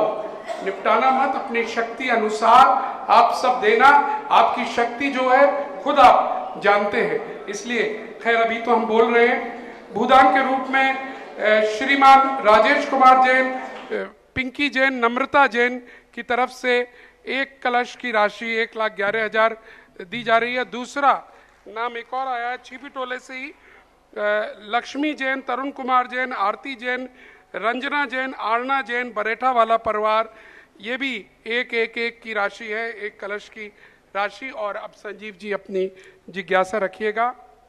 साथ साथ विराजमान गुरुवर के चरणों में कोटि कोटि बार नमोस्तु नमोस्तु नमोस्तु, इच्छामी इच्छामी इच्छामी। गुरुवर, मेरी जिज्ञासा है कि अपन किसी क्षेत्र पर जाते हैं तो जैसे हम रात को लेट पहुंचते हैं, हमारी भावना होती है हम सुबह जल्दी किसी दूसरे क्षेत्र के दर्शन करें, तो वहाँ रात को मंदिर जी के गेट बंद हो जाते हैं, फिर वहाँ जो प्रबंधक कमेटी होती है उनसे रिक्वेस्ट करके गेट खुलवा के दर्शन करते हैं। जबकि हमने बचपन से सुनते आ रहे हैं कि रात को मंदिर जी के गेट बंद होने के बाद वहाँ पर देव लोग आते हैं जो अपने जिनेंद्र देव की आराधना करते हैं, तो क्या ये उचित है या नहीं? देखो, इसको अनुचित नहीं कहा जाता। मेरी दृष्टि से तो यह है कि मंदिर के किवाड़ 24 घंटे कभी बंद होने ही नहीं चाहिए। कायदा तो शा नित्य कालम अंशमी पूज्यमी बंदामी नमस्कामी। पूज्यवर कुंद भगवान ने नित्य काल कहा। अकृत्रिम चैत्यालयों में कभी किवाड़ बंद नहीं होते, वो सदा खुले रहते। पर चूंकि क्योंकि वहाँ 24 घंटे देवताओं का आना जाना बना रहता है, अब चूंकि यहाँ इसलिए बंद करना पड़ते हैं कि 10 बजे के बाद तो यहाँ जैनी खोजे से नहीं मिले, तो फिर मंदिरों में आना जाना बंद हो गया तो बंद करना ही पड़ेगा। रात्रि में चोरी चपाटी का डर रहता है। इन सब कारणों से बंद किए जाते हैं। भगवान के आने और देवता के आने जाने का कोई आगम में ऐसा नहीं है, बल्कि देवता आ रहे तो आए, उनको कौन मना कर रहा है। पर बंद होने के बाद यदि हम सुबह रुक रहे हैं तो फिर रात में नहीं खुलवाना चाहिए। लेकिन ऐसी कोई अनिवार्यता है कि फिर आ नहीं पाएंगे और हो गए तो खुलवाने में कोई बाधा नहीं है। लेकिन वहाँ की कमेटियों की अनुशासनहीनता नहीं करना। मान लो उन्होंने कहा नहीं साहब, हमारे यहाँ नियम है कि एक बार लॉक होने के बाद फिर नहीं खुलता है, क्योंकि यहाँ की सुरक्षा व्यवस्था बहुत तगड़ी है। मंत्री आएगा, ये आएंगे तब खुलेंगे, 2-2 3-3 चाबियाँ लगती हैं। तो फिर वहाँ अपन को जिद नहीं करना चाहिए, फिर इतनी ताकत रखना चाहिए कि तुम देरी पर भी सिर रख के आओगे तो भी दर्शन का पुण्य पाओगे,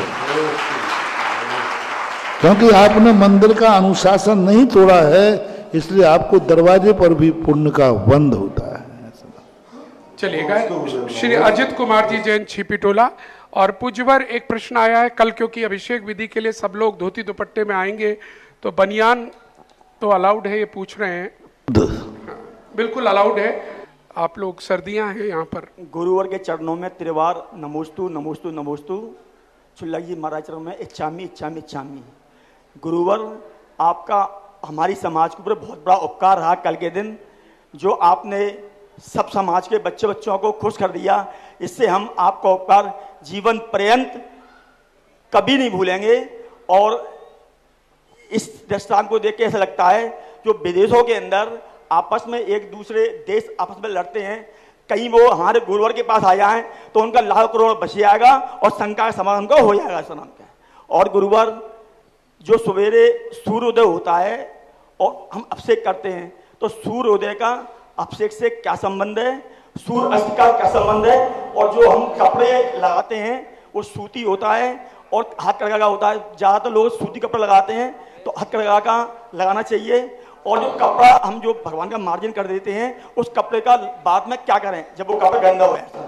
पहली बात तो आपने जो कही कि कल महाराज आपसे बहुत खुशी है, पूरे नगर में लहर है कि महाराज इतने सस्ते कैसे हो गए, गरीबों का कल्याण। लेकिन मुझे इस बात का दुख है, इस बात का दुख है कि इनमें से आधे गरीब थे आधे अमीर थे, वे अमीर भी गरीबी का लाभ ले गए। सुनो, एक बहुत बड़ी बात बता रहा हूं। एक स्थान पर ऐसी 24 के विराजमान की बड़ी निश्चित की कमेटी ने, वो मेरे भक्त प्रवचन सुने हुए थे, उन्होंने कमेटी ने कह दिया तुम मुझे क्या समझते हो? तुमने सारी 24 की राशि फिक्स क्यों की है? आप न्यूनतम राशि तक फिक्स कीजिए, कम से कम इतना। आपने न्यूनतम राशि ये क्योंकि सभी 24 विराजमान करने वालों को यह राशि निश्चित की जाती है, ऐतराज कर दिया उन्होंने। बोले नहीं, मैं गरीब के बराबर नहीं दूंगा। ये गरीब जो आपने यहां पर निश्चित की है, ये गरीब दे रहा है जिसकी इनकम कितनी छोटी है, और मैं करोड़ों कमा रहा हूं। मैं इसकी बराबरी पर दान दे करके मैं अपने धंधे को चौपट करूंगा?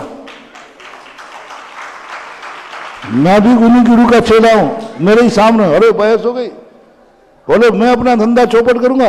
आपने तो फिक्स कर दी कि एक एक 24 की इतनी इतनी राशि दी जाएगी, और इसमें तो गरीबों के नाम आए, ऐसे गरीबों के नाम आए। बोले एक नाम तो आया कि मेरे यहाँ जो मुनीम की नौकरी करता है उसने भी लिखा दिया, फैक्ट्री थी उनके यहाँ।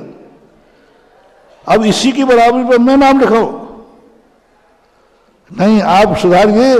न्यूनतम राशि ये है और अधिकतम राशि जिसको जितनी देना है। बहुत सुंदर। और 25 लाख कुछ राशि थी, उन्होंने कहा नहीं, यही 24 इतनी साइज की 24 मैं 1 करोड़ रुपए में बैठा लूंगा। बहुत सुंदर, वाह। कमेटी ने कहा 25 लाख रुपया, तो बोले ये लगाओ न्यूनतम 25 लाख। उन्होंने न्यूनतम लगाया, बहुत सुंदर, वाह। न्यूनतम 25 लगवाया। बोले अधिकतम की कोई सीमा नहीं है, ये घोषणा की गई और उनका मेरी तरफ से 1 करोड़। दुर्भाग्य कल सारे गरीब बन गए, कोई ने एक नहीं कहा महाराज जी क्या बात है। ऐसे गरीब लोगों ने कल 24 ली है, तो सब लोग कह रहे हैं महाराज जी आपकी मेहरबानी है, इसकी तो हैसियत इतनी नहीं है। तो मैंने कहा हटाओ उसको। बोले हटा मत देना, वो रो पड़ेगा, रोने लग जाएगा कि मैं क्या, मेरी बोली। कल एक बोली को आगे पीछे करने की बात कही एक से, तो किसी ने कहा महाराज जो वो रो पड़ा, मैं महाराज के पैर पड़ लूंगा, मेरी बोली मत हटाना, मैं थोड़ा गरीब हूँ, मेरी बोली। मैंने सोचा भाई जो पैसा लेट मेट देगा तो उसको आगे पीछे कर लो। बोले नहीं, मैं तो सबसे पहले दे दूंगा, लेकिन मेरा नाम मत हटाना। लेकिन किसी अमीर ने यह नहीं कहा कि नहीं ये तो गरीबों की बोली है, अमीरों की बोली ये है, मैं तो 51 लाख में बैठा लूंगा महाराज। ये न्यूनतम राशि है 33 लाख, अधिकतम राशि की सीमा मत बांधो, ये मुझे खेद है। बस इसलिए मैं गरीबों पर दया नहीं करता, क्योंकि गरीब 10 हैं। कितनी थी? 24 थी। गरीब 10 थे, अमीर कितने थे? 14। तो 14 किस में आ गए? गरीबी आ गए। आ जाओ बेटा, आ जाओ, आ जाओ, धंधा भी उन्हीं के बराबर होगा, जाओ। कभी भी दान देते समय न्यूनतम राशि बुलवाना। और अमीरों से मेरा कहना है, दान देते समय गरीब की बराबरी पे दान देना, अपनी प्रेस्टेज बनाना, प्रेस्टेज बनाना। गरीब ये दे रहा है, मैं इतना दान दूंगा तो मेरी तो प्रेस्टेज भगवान के सामने तो 2 पैसे की नहीं रहेगी। और भगवान की दृष्टि में तुम एक समान आ गए तो धंधे में भी एक समान हो, आगे आप बोलो, हो जाओगे। हमेशा बोलो उसने कितना दिया ये बताओ, इतना दिया, उसकी इनकम इतनी है, हम इतना देंगे। एक और तुम्हें संस्मरण सुनाता हूं आपके प्रश्न पर, जिज्ञासा तो हो ही गई। एक व्यक्ति ने 5 लाख रुपया दिया एक मंदिर में, एक ने 25 लाख रुपया, टोटल 30 लाख का घर था। जब नाम लिखाने की बात आई तो बोलो किसका ऊपर नाम लिखा जाएगा भाई? 25 वाले, बिल्कुल 5 वाले का नीचे। हमारे पास हमने कहा ठीक है 25 वाले का ऊपर न। जब वो दान देने वाला आया, बोले महाराज आपने भी फैसला कर दिया? मैंने क्या बात है? बोले 25 वाले ऊपर। बोले महाराज जी इससे पूछो इसकी इनकम कितनी है, इसकी इनकम कितनी है? ये 5 लाख रुपया महीना कमाता है और मैं 5 करोड़ रुपया महीना कमाता हूं। मैं 5 करोड़ कमाता, इसने 5 लाख रुपया महीना कमाता है। साल भर की कितनी हो गई? 60 लाख। तो इसने 5 लाख दिए, कितने % हुआ? 10% मान लेते, और मेरे 12 पंचे 60 करोड़ हैं, मैंने 25 लाख दिए, परसेंटेज 60 करोड़ का 25 लाख परसेंटेज लगभग 4%। 2% भी नहीं आएगा। तो बोलो परसेंटेज किसने ज्यादा दिया? पार्टियां निकलवा करके उसका नाम ऊपर करवाया, स्वयं का नाम नीचे लिखवाया। बोले लिखो इसने अपनी इनकम का 10% दिया है, और लिखो इसने इनकम का अपना 2% दिया है। दुनिया को पता चले मैंने 2% दिया इनकम का, इसने 10% दिया। मैंने आंख बंद हो गई। ऐसी भावना जिस अमीर में है वो आज का अमीर है, कल का चक्रवर्ती है। क्या गजब कर दिया। पहले मेरी इनकम के अनुसार नाम लिखिए आप। इसने 5 लाख रुपया दिया, देखो तो इनकी इनकम क्या है, और मेरी इनकम क्या है, मैंने 25 लाख दिया है। परसेंटेज ना पार्टियां दूसरा लगा, नीचे लिखा नाम उसका, ये है दान। सुन रहे हो रे अमीर लोगों, अभी भी संशोधन करा दो। अभी भी अध्यक्ष से बोलो कि नहीं ये न्यूनतम राशि है, मैं 24 ही बैठा लूंगा, अधिकतम राशि देकर के, क्योंकि मेरी इनकम अधिक है। बहुत सुंदर, जरा तालियां बजा दीजिएगा। और दिन के सवाल जो सूर्योदय के समय, क्योंकि सूर्योदय के पहले सारे जीव कहीं ना कहीं विश्राम करते हैं, और उनको यदि अपन अंधेरे में भगाएंगे वो अंधे रहते हैं। अंधेरे के समय उनके शरीर में शक्ति नहीं रहती, वो सब मर जाएंगे। जैसे ही सूर्य के प्रकाश की उष्मा आती है वो जीव स्वतः उड़ने लग जाते हैं। आपने पक्षियों को देखा, रात भर चुपचाप बैठे रहते हैं, थोड़े भोर होते ही ची ची ची ची ची ची करने लग जाते हैं। तो ये और असंख्यात जीव हैं, पूरे मंदिर में मूर्ति पे सब पे बैठ गए। तुम कहो महाराज हम कपड़े से उड़ा देंगे, उड़ के वो जाएंगे कहाँ? रात में कमरे की चिड़िया को भगाओगे तो कहाँ जाएगी? वो वहीं छुपती फिरेगी बस होगा। इसलिए अंधेरे में असंख्यात जीवों की विराधना होती है, कपड़े से झड़ाओ या ना झड़ाओ। नेचुरल जब सुबह होने लग जाता है तो अपने आप उन जीवों को महसूस होता है वो अपना स्थान छोड़ने लग जाते। एक कारण है, अंधेरे में मांगलिक नहीं होता, सूर्य की किरण निकलते समय शगुन होता है, और शुभ बोला में की हुई क्रिया अधिक फलदायी होती है, ये माना जाता है। तीसरा क्वेश्चन क्या था? धीरे से कपड़े कर सकते हैं, गंदे कुछ नहीं होते उसको। माइक खोल ले, माइक से बोलो। महीना 2 महीना 3 महीने। हाँ ठीक है, नाचने वगैरह कपड़े, उनके लिए कुछ नहीं, आप धो करके अपने उपयोग में ले लो या जला दो, जला दें कपड़े बस। बाकी कुछ ऐसी कोई भी बात नहीं है, सामान्य। नमोस्तु नमोस्तु। चलिएगा, मैं अंतिम प्रश्न की ओर बढ़ रहा हूं और मैनपुरी से ही अनुरोध करूंगा संजय जी किससे बुलवाना, एक जना कोई सा भी। संजय जी को छोड़ रहा हूं मैं, नाम आपके 3-4 हैं। तो महाराज जी चलो जी, चामी चामी चामी। गुरुदेव, मैं अभी महाराष्ट्र गया था तो वहाँ श्रावक अभिषेक कर रहे थे, उन्होंने अभिषेक हाथ में ना देके और उनके छींटे मार दिए हम लोगों पे। ये कहाँ तक उचित है या अनुचित है?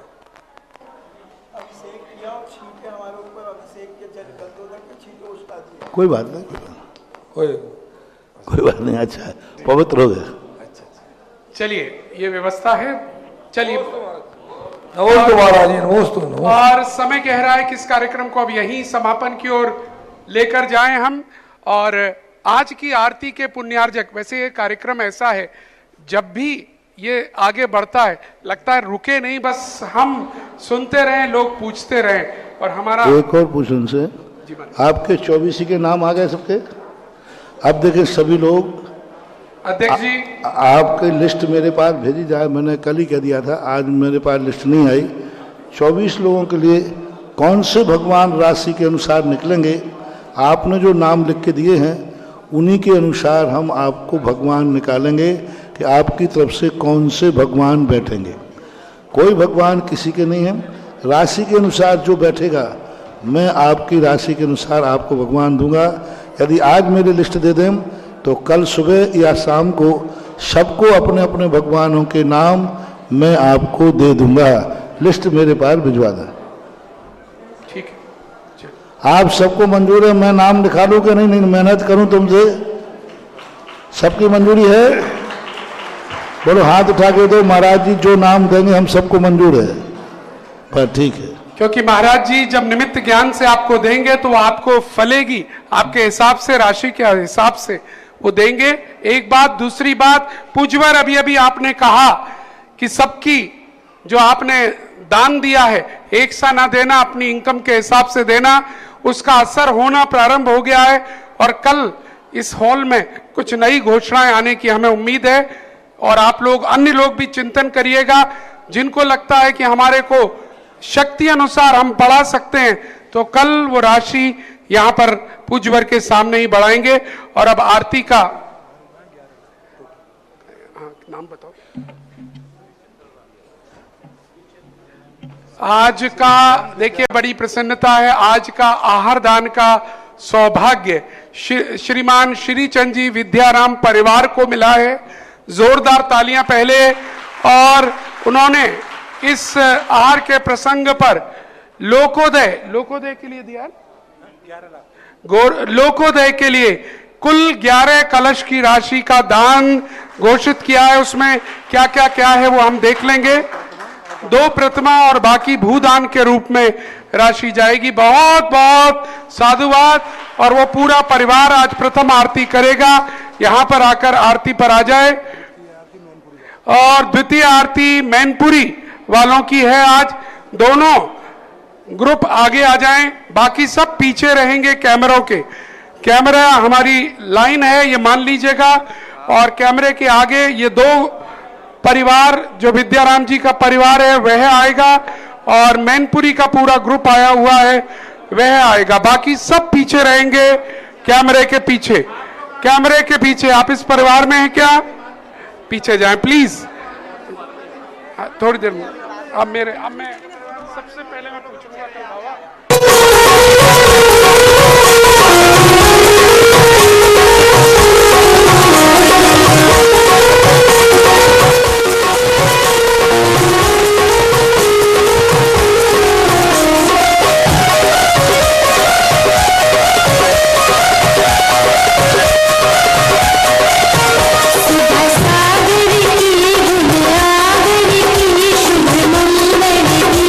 सजाए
जयकारा गुरुदेव का,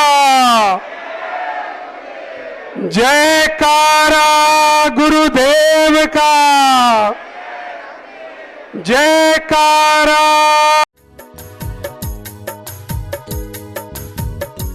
इस कार्यक्रम के पुण्यार्जक थे जयंती परिवार अलवर।